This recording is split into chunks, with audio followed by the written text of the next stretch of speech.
Welcome sa aking munting channel. Muli ngang nagkita itong si Agent Sandro at itong si Jasmine Flores para nga pag-usapan na nila ang kanilang mga plano at kung paano nila pababagsakin ang pamilya ng Benavides kasama nga si Iris. At dito nga ay tuluyan lang ipinagtapat ni Agent Sandro ang kanyang mga nalalaman sa pamilya nga ng Benavides at dito rin ipinagtapat nito ngang si Jasmine ang kanyang pakay at isa rin daw siya sa mga biktima ng Benavides. Ito ngang si Tyrone na siya ang nagpunla sa kanya para magkaroon nga ng isang anak na ngayon nga ay inagaw sa kanya nito ngang pamilya ng Benavides. At dito naman ay ang tatlong bata ay nakakuha sila ng buhok nito para ipa-DNA test para nga dito malaman nito ngang si Jasmine kung sino nga sa kanilang tatlo ang tunay nga na anak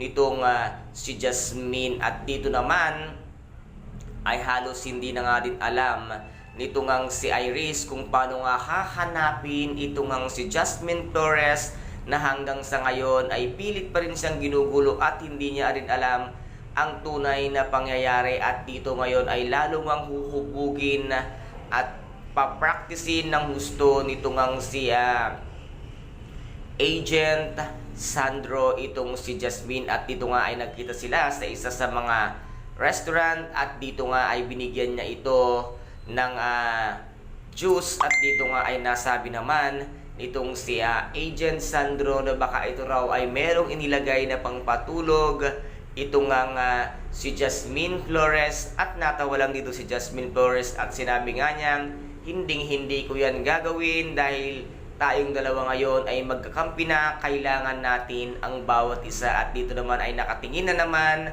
ng malagkit nga itong si Jasmine Flores na parang may ibig sabihin at para bang baka sila ang maging magka-love team dito. At wala namang kaduda-duda dahil gwapo naman itong si Agent Sandro at maganda naman itong si Jasmine Flores, ngunit trabaho lamang ang kanilang gagawin, hindi kasama ang kanilang mga puso. Kaya guys, ito po ang ating pakaabangan, ang tambalang Agent Sandro at Jasmine Flores kung paano nila papasukin at babagsakin ang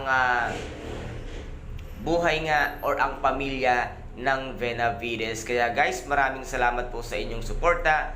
Ayan, at ito po ang ating pakaabangan dito nga sa Lavender Field na kung saan ay napaka-intense at kapanapanabik ang bawat eksenang ginagampanan na nito ngang si Jasmine Flores. At kung nagustuhan po ninyo ang aking videos for today, paki-subscribe na lamang po ng aking channel, paki-like and share para maging update kayo sa lahat ng gagawin kong videos. Maraming salamat po, ingat, God bless and bye-bye!